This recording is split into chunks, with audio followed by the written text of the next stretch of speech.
Hey guys, hi to all. Today we are going to read the chapter 1 from Vistas CBSE, the third level by Jack Finney. So, here there is a question for the readers before you read. Have you ever had any curious experience which others find hard to believe? Means, if you have experienced anything which is really very curious for the friends you have, uh, means they find hard to believe it that you have really experienced that thing in your life. So here the story is just like this. Mm, so we are going to start it. The presidents of the New York Central and the New York, New Haven and Hartford railroads will swear on a stack of timetables that there are only two. Here the word swear means when somebody is taking oath and stack means heap. So heap of timetables, because the timetables here referring about the timetables of railways, which is really very important. So the explanation of these lines: the presidents of New York Central and of every other railway station would confirm it that there are only two levels in the railway station. They would swear by the timetables of railways because it is considered as an important document in railways. So everybody adheres to maintain it, hence it is considered sacred by railway employees. Next line is, but I say there are three. And the narrator is saying that there are three, means there are three levels. Because I have been on the third level of the Grand Central Station, yes, I have taken the obvious step. I talked to a psychiatrist friend of mine, among others. The new words here is psychiatrist, I think. And the word psychiatrist means specialist in training mental disorder. So here the narrator is explaining that he has seen or he has experienced three levels in a platform because he has gone to the third level of Grand Central Station and nobody believed him. I started thinking if it was my dream. So when he got consulted a psychiatrist friend of him, he talked him about other people's also. So what he told? I told him about the third level at Grand Central Station and he said it was a waking dream wish fulfillment. He said I was unhappy. So the word waking means when you are not sleeping and the word fulfillment means achievement or something, means when you are happy. So he is telling us that he even has consulted a psychiatrist about the third level of Grand Central Station, and the psychiatrist told him that it was just like a dreaming while being awake. So he said it is like a wish which got fulfilled while being awake. And he further explained it that because the narrator was not happy, so he is thinking like that. Now he is saying that made my wife kind of mad, but he explained that he meant the modern world is full of insecurity, fear, war, worry, and all the rest of it, and that I just want to escape. Here the word kind of mad means she became angry. So after listening this explanation, narrator is saying that my wife became very angry, and he explained, the psychiatrist explained that the modern world is full of insecurity, fear, war, and many more things. So he means narrator, wanted to escape from such bad emotions or such bad things.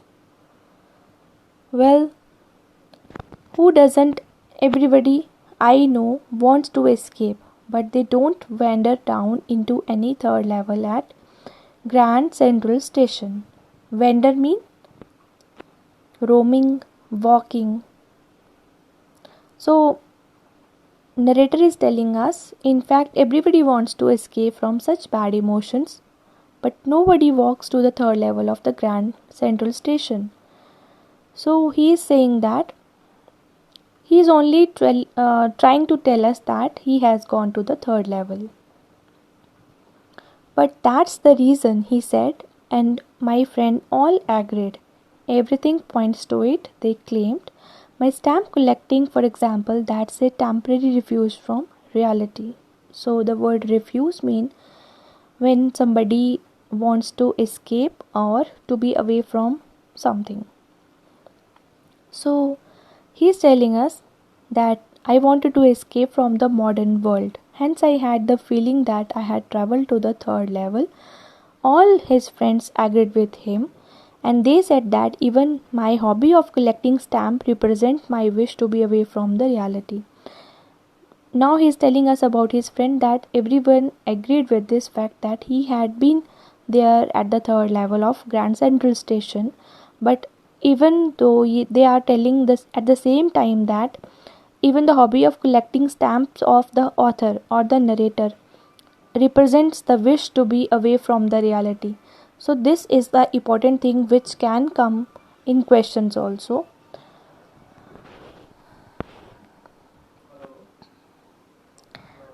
Well, maybe, but my grandfather didn't need and refuse from reality. Things were pretty nice and peaceful in his day.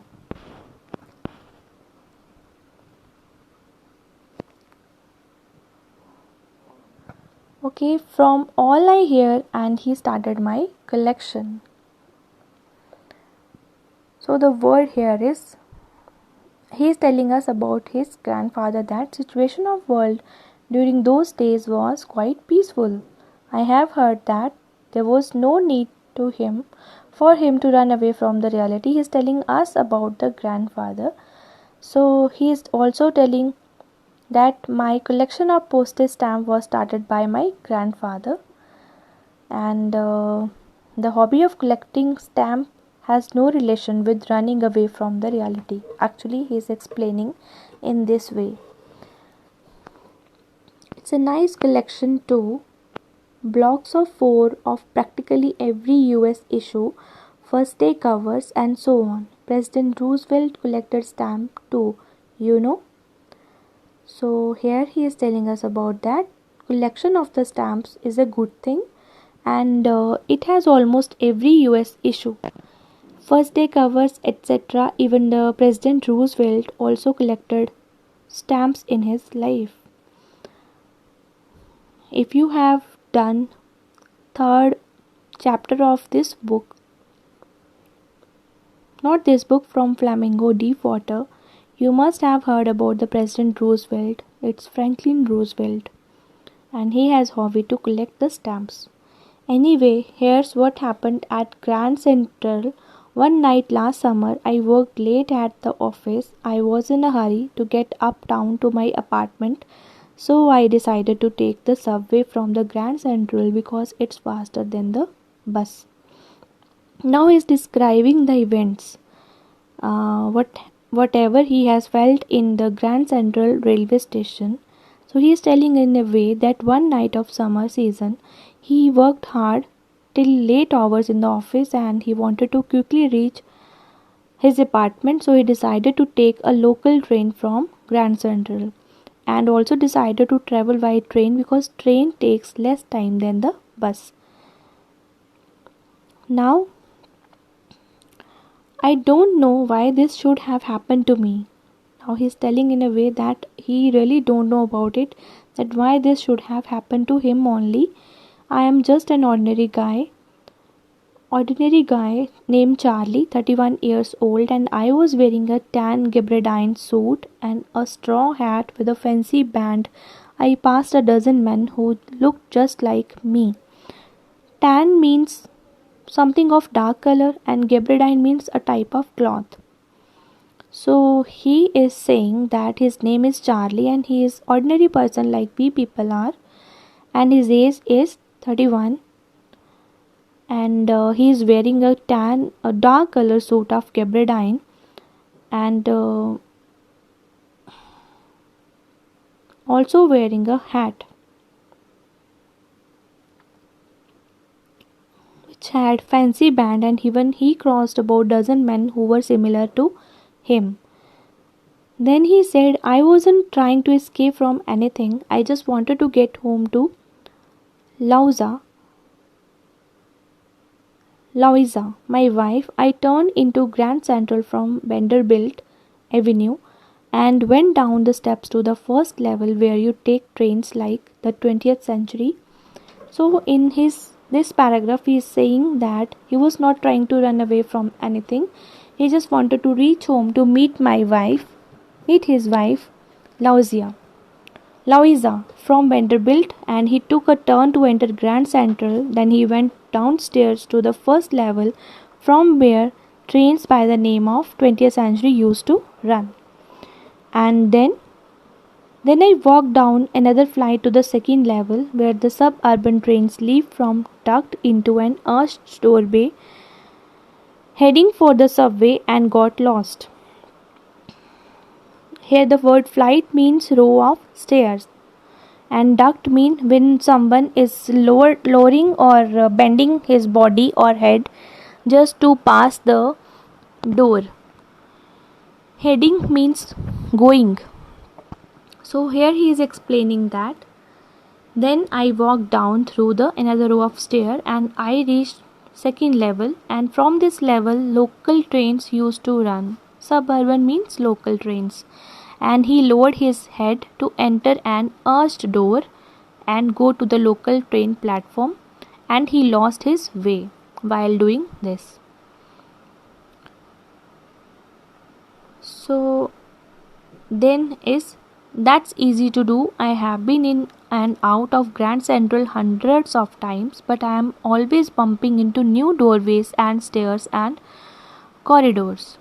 Hundreds of time means many times, several times. Bumping into means टकराना, collide करना, come across, किसी से मिल जाना. So here he is telling that Grand Central Station is like he has crossed this way hundreds of time means several time, and he has gone to and came out of this railway station. So he has always come across new doors, stairs and corridors. Now he is telling us about that once I got into a tunnel about a mile long and came out in the lobby of Roosevelt Hotel. Another time I came up in an office building on 46th Street 3 blocks away. And now he is explaining that once he had entered a tunnel and he was about 1 mile long, and through that tunnel he reached into the lobby of Roosevelt Hotel, and next time when he walked another tunnel he reached in an office building located in Street 46th. Even he is trying to say that these corridors, these doors and tunnels are the station were so many to confuse anybody. So their exist point were not known. Next he is telling us that in the last paragraph of this page is sometime I think Grand Central is growing like a tree, pushing out new corridors and staircases like roots. There is probably a long tunnel that nobody knows about, feeling its way under the city right now, on its way to Times Square and maybe another to Central Park. So he is thinking that Grand Central is like a tree, and corridors, staircase, tunnel are its root, and these roots are growing every day. Maybe it may be possible that there are tunnels that nobody knows about, and it is a feeling among general public that there is a tunnel that is underground and goes up to Times Square. and another tunnel may be going toward Central Park. मतलब one tunnel is going to Times Square, up to Times Square, and another tunnel is going towards Central Park. And maybe because for so many people through the years, Grand Central has been an exit, a way of escape. Maybe that's how the tunnel I got into, but I never told my psychiatrist friend about that idea. So he has already met his psychiatrist friend. His name we didn't discover till now, but his name is Sam. I'm telling you in advance, and so he is telling us that during previous years, there were so many people who have come out of the Grand Central Railway Station, but probably it can be considered a way to escape. So this was the reason I entered into a tunnel, but I cannot tell this thought to my psychiatrist friend. He has told each and everything about what had happened in Grand Central Station's third level, but he didn't tell the thought of getting into the tunnel to his psychiatrist friend. So the corridor I was in began angeling left and slanting downward, and I thought that I was wrong, but I kept on walking. All I could hear was the empty sound of my own footsteps, and I didn't pass a soul. Angeling means bending. You can say angling. Slanting means something steep, something slopey. Didn't cross a soul means didn't cross anyone, any person, didn't meet anyone. So the corridor I was walking into starting turning to one side and sloping downward. मतलब एक side से turn था और दूसरे side से slope downward थी, and I thought that I was moving in A wrong corridor, but he was thinking that he is getting into a wrong way, but he continued to walk, and he would only hear the sound of his own footsteps, and there was echo of my footsteps because the corridor was empty. I didn't cross anybody in the corridor. And then he is saying that then I heard that sort of hollow road ahead, that means open space and people talking. The tunnel turned sharp left. I went down a short flight of stairs and came out on the third level at Grand Central Station.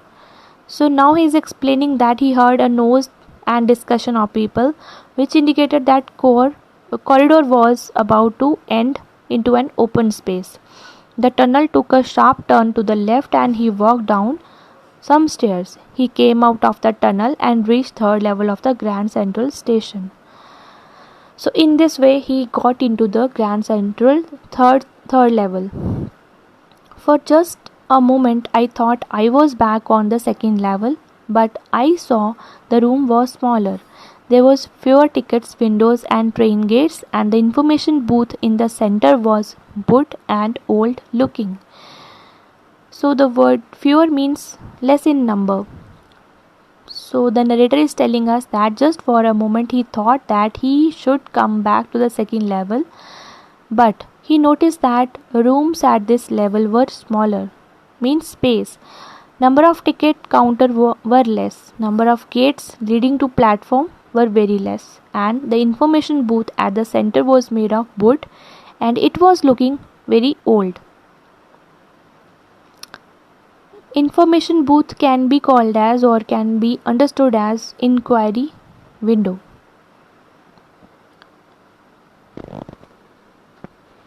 And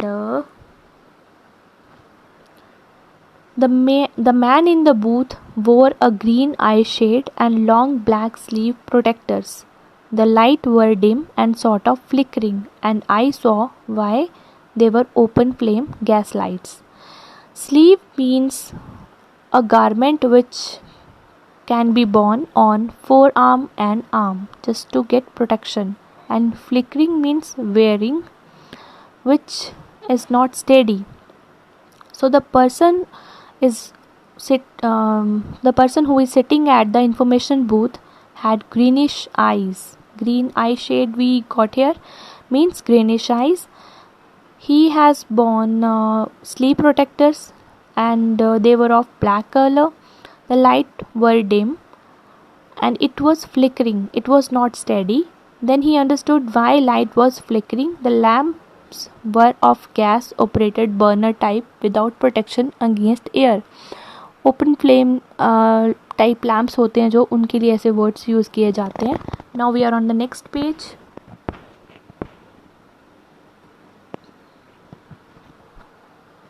So there were brass spittoons on the floor, and across the station a glint of light caught my eye. A man was pulling a gold watch from his vest pocket. He snapped open the cover, glanced at his watch and frowned. Spittoons means a pot for spitting, where we can spit. Then glint means a flash, a shine. Frown means when somebody is making an angry face. So now the narrator is explaining that the spittoons placed on the floor were made of brass. जिसके बीच में वो spit कर सके वो किसके बने थे? Brass के. A flash of light coming from other end of the platform which struck his eyes, and a man was taking out his gold watch from his pocket of his shirt. And he opened the cover of the watch, looked at the watch just to note the time, and made an angry face. These pitons, we can say, and watches, these were very common during the ancient period or the olden time. And he wore a derby hat, a black 4-button suit with tiny lapels, and he had a big black handlebar mustache.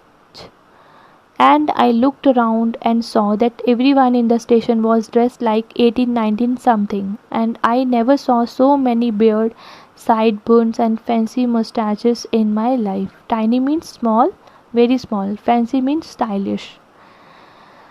So derby hat means a type of hat, and his coat had 4 buttons and small flaps.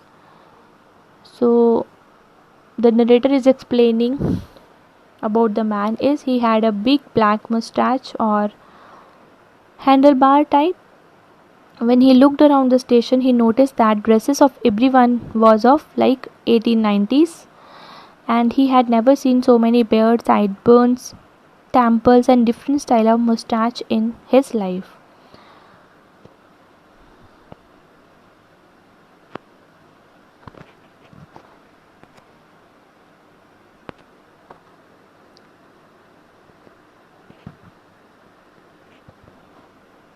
Here we are. A woman walked in through the train gate. She wore a dress with leg of mutton sleeves and skirts to the top of her high buttoned shoes. Back of her, out on the tracks, I caught a glimpse of a locomotive, a very small courier and elf's locomotive with a funnel shaped stack. Glimpse means look and locomotive means engines. So he is telling us about a lady, a woman who came from one of the gates of platform, and she was wearing a special type of dress called leg of mutton. Her skirt was up to her shoes, and the shoes were extending above ankles and had large buttons. So behind her on the railway track, he could see engines of train, locomotive. It was a small engine manufactured by Courier and Eves. Its stack piece from where smoke comes out was funnel shape. So here he describes about the engine which is carrying the trains.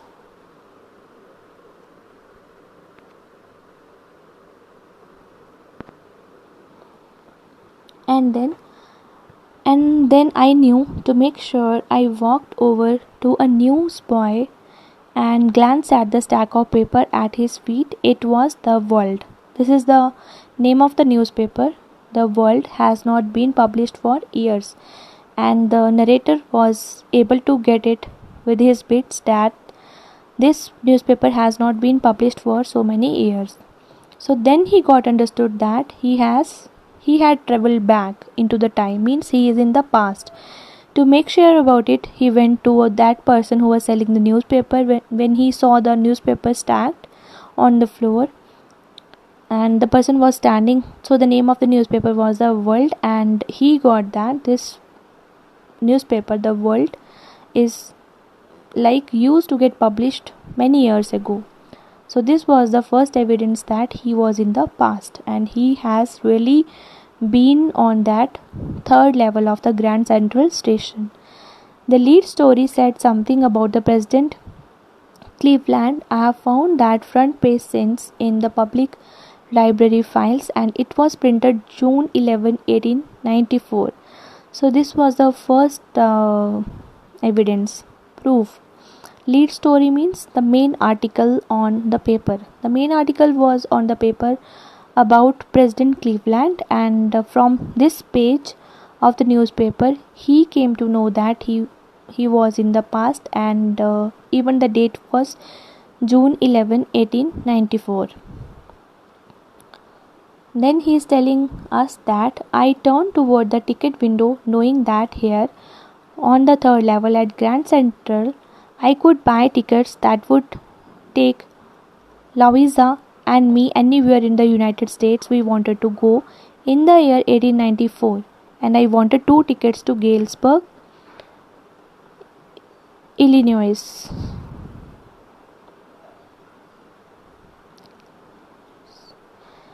So he went to the ticket window, and he knew that from the third level he could buy tickets to anywhere in the United States.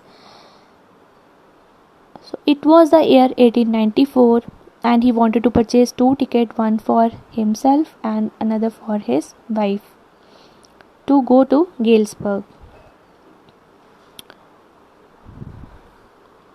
The next thing is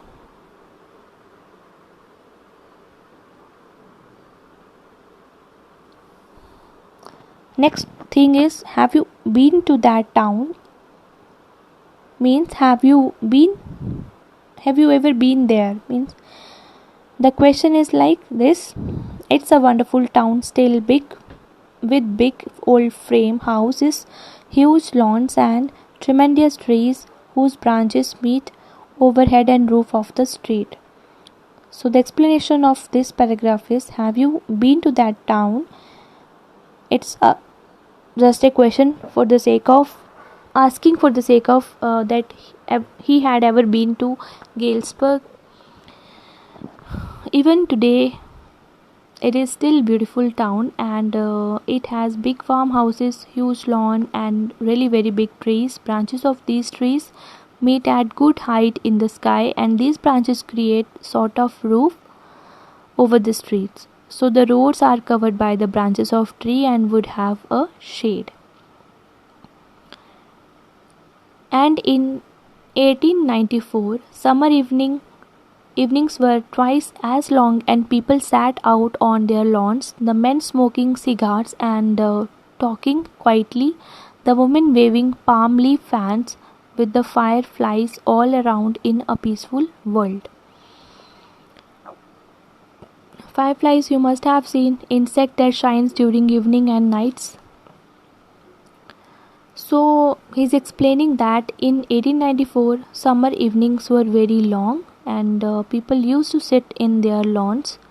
Men would be quietly talking and having smoking cigars, and women, they moving a palm leaf hand fan to help against the heat.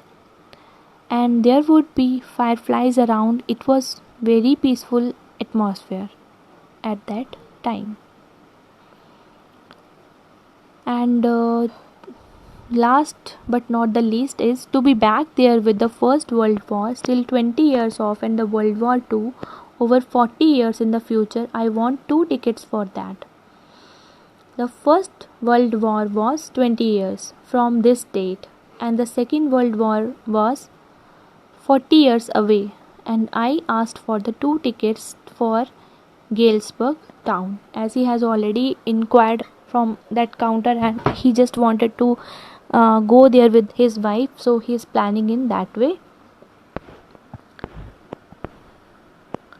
Next paragraph on the next page is the clerk figured the fare. He glanced at my fancy headband but the figured the fare, and I had enough for 2 coach tickets one way. But when I counted out the money and looked up, the clerk was staring at me. Figured means calculated. Glanced mean looked. Coach tickets mean when we take a ticket for upper class. So the clerk calculated the fare and he looked at his fancy band on the hat. Actually, we can say that the clerk, he must not have seen such hat, because our Charlie has gone to the third level of Grand Central Station for the first time, and he is telling us that he is in his past. So the man who is sitting over there on the ticket counter may not have seen such fancy hat. Now Charlie is saying that he had enough money with him for 2 tickets in upper class for his journey, and he counted money and gave it to the clerk, and the clerk, he started staring at his face. Then what happened? He nodded at the bills. That ain't money, mister, he said, and if you are trying to skin me, you won't get very far. And he glanced at the cash drawer beside him. Of course, the money was old style bills, half again as big as the money we use nowadays and different looking. I turned away and got out fast. There's nothing nice about jail even in 1894. Bills means currency notes and skin mean to deceive or to cheat. So the clerk here, when he looked at the currency note, he told that these notes were not acceptable here, and if you are trying to cheat me, you will not get far away. You will be put into jails. And then he looked at the drawer near him. The notes which were there in the drawer of old style, and size of those notes was about 1.5 times the size of the notes we use nowadays in the modern world. So they were different types. And when I turned back and quickly came out of the station, even during 1894 jails were very bad. Then he said, and that was that. I left the same way I came. I suppose next day during lunch hour, I drew $300 out of the bank, nearly all we had, and bought old style currency that really worried my psychiatrist friend. Now he's telling us that the story at the station, like when he came back from the station, he through the same way from where he has gone to there, and the next day during lunch hour or lunch time, he withdrew $300 from the bank, and it was all the money he had with him. With this money, he bought old currency, and this was the cause of worry to my psychiatrist friend. And next is, you can buy old money at almost any coin dealers, but you have to pay a premium. My $300 bought less than 200 in old style bills, but I didn't care. Eggs weren't 13 cents a dozen in 1894. So the explanation of this paragraph is, he's saying that anyone can buy old currency at any of the coin dealer, but he has to pay more to buy old currency. $300 of new currency was equal to 200 currency of old currency. Means he has to spend more money to get that old currency. So he is telling us that he didn't bother. In 1894, price of eggs was 13 cent per dozen. Means it was cheaper in 1894.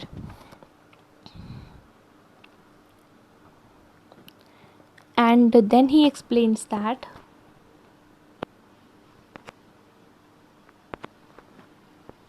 now from here we are beginning.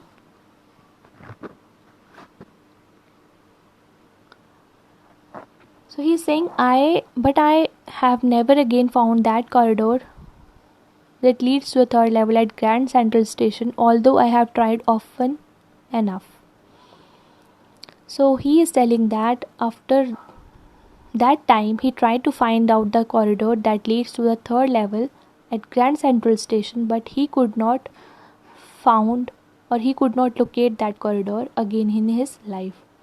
Louisa was pretty worried when I told her that this and didn't want me to look for the third level anymore, and after a while I stopped. I went back to my stamps. Pretty worried means she was quite worried or she was much worried. After a while means after some time.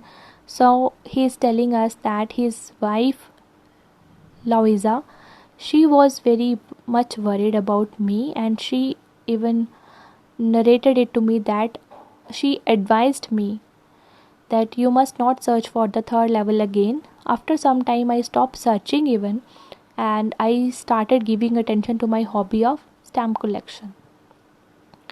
But now we are both looking every weekend because now we have proof that the third level is still there. My friend Sam Weiner disappeared. And now he's telling us about his friend and himself that they both try to search for the third level during the weekends. And we did it because now we had the proof that third level existed. My friend Sam Weiner had disappeared. Nobody knew where, but I sort of suspected because Sam's a city boy and I used to tell him about Galesburg. I went to school there and he always said he liked the sound of the place, and that's where he is alright in 1894. Suspected means doubted, and city boy means the one who liked the city life. And now the narrator is telling us about his friend that nobody was able to get that where he had gone, and even he had a doubt. Sam was a person who lived in a city and loved city life. He used to tell him about Galesburg and he did his schooling there. He told me that he liked the place, and Charlie doubted that he had gone there in the time of 1894. Means he is thinking in the same way that his imagination is working, that he had been to third level and now he is thinking that his friend Sam also be there in that place. Now the next paragraph is the last here. Because one night fussing with my stamp collection I found, well, do you know what a first day cover is? When a new stamp is issued, stamp collector buy some and use them to mail envelopes to themselves on the very first day of the sale, and the postmark proves the date. The envelope is called the first day cover. They are never opened. You just put blank paper in the envelope. Fussing means when you are going and you don't have any purpose, going through without any purpose, you can say. So he's saying one day he was looking at his collection of stamps, and do you know what the first day cover is? This is the important thing. Question can come from here. In short answer or in long answer you can write in paragraph about the first day cover. ये important है, पूछा जा सकता है. When a stamp is issued, जब कोई stamp issue की जाती है, स्टैम्प कलेक्टर्स क्या करते हैं, कुछ स्टैम्प्स को खरीदते हैं पहले दिन में जब उनकी फर्स्ट डे सेल होती है, and they put the stamp on the envelope and send to the envelope to themselves. वो एक एनवलप में उस स्टैम्प को रखते हैं और वो एनवलप अपने आप को सेंड करते हैं through their mail. The seal of the post office prove that it was sent on the first day of issue of stamp.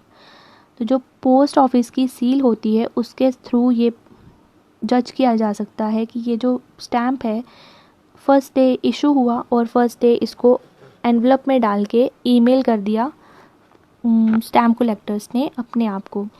Such envelope is called a first day cover and that envelope is never opened. उसको कभी खोला नहीं जाता. That envelope has a blank paper in it.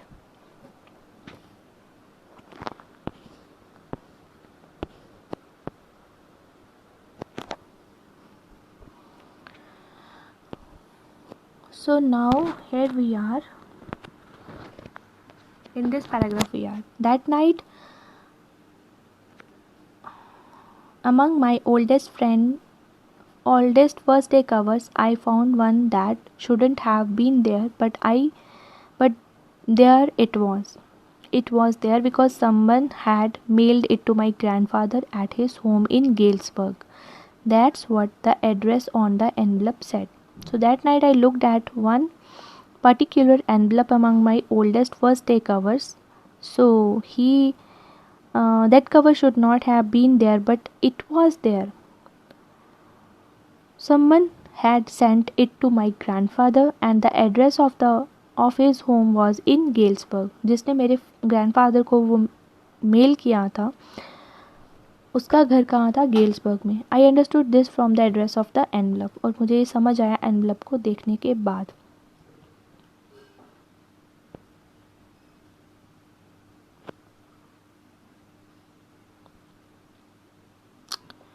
And it had been there since July 1894. The postmark showed that, yet I didn't remember it at all. The stamp was a 6-cent dull brown with a picture of President Garfield. Naturally, when the envelope came to Granddad in the mail, it went right into his collection and stayed there till I took it out and opened it.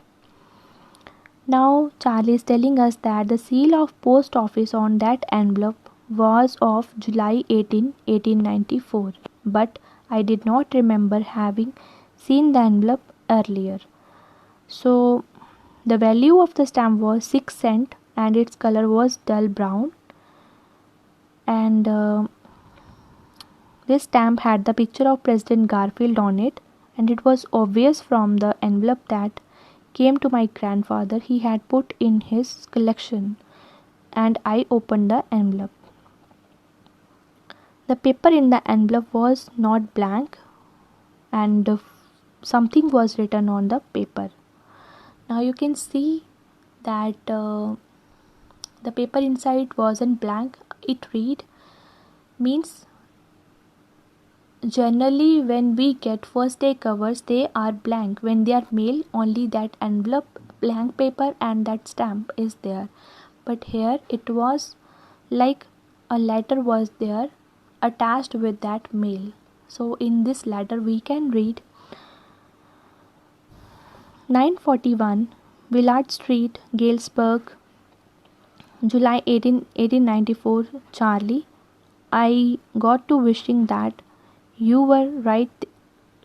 Then I got to believing you were right. And Charlie, it's true. I found the third level. I have been here for 2 weeks, and right now down the street at the Dailies, someone is playing a piano, and they are all out of the front porch sing Nelly Home, and I am invited over the lemonade. Come on back, Charlie and Louisa. Keep looking till you find the third level. It's worth it, believe me. So this was the letter which was being attached in that envelope, and it is addressed to the author. Sender's address is of Galesburg, and it was written on July 18, 1894. And the wording of the body of the letter is, hope you are all right there. And Sam is telling that I started believing you that you were correct, and even he told us that he found the third level. He has been there since 2 weeks in the street called Daly's. Someone is playing a piano, and everybody here is on the side of a road and singing a song, Sing Nelly Home. And then he told he has been invited for a lemon juice party, which the word lemonade here means. Charlie and Louisa, you should come here and keep searching this level, means third level. Please believe me, it's good to make the effort. Means he is very good there. He is very comfortable there. The letter is signed by Sam. The note is signed Sam, means the letter was sent by Sam or signed by Sam. He is the friend of the author, who was the psychiatrist for whom we read in the very beginning of this text.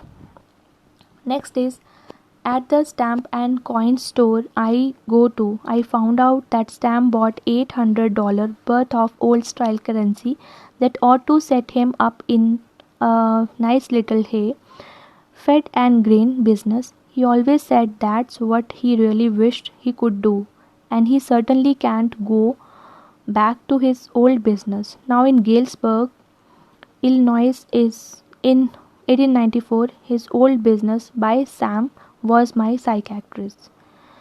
So now Charlie is saying that he went to that stamp and coin store. Actually, he just want to get that whether he had also changed or exchanged the currency. He found out that Sam had purchased $800 of old currency. So this is the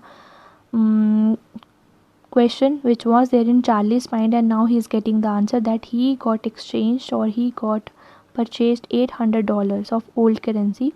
This money was sufficient to start a business of hay feed, matlab food for animal, we can say, the grain business.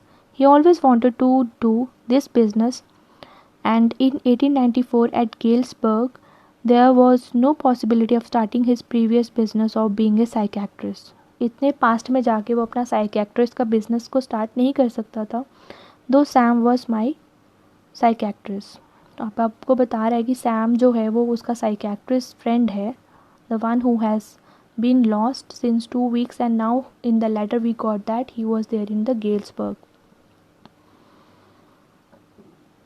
So this was the explanation of this text, and I hope you must have opened your brain to get this third level, just to fix it in your brains.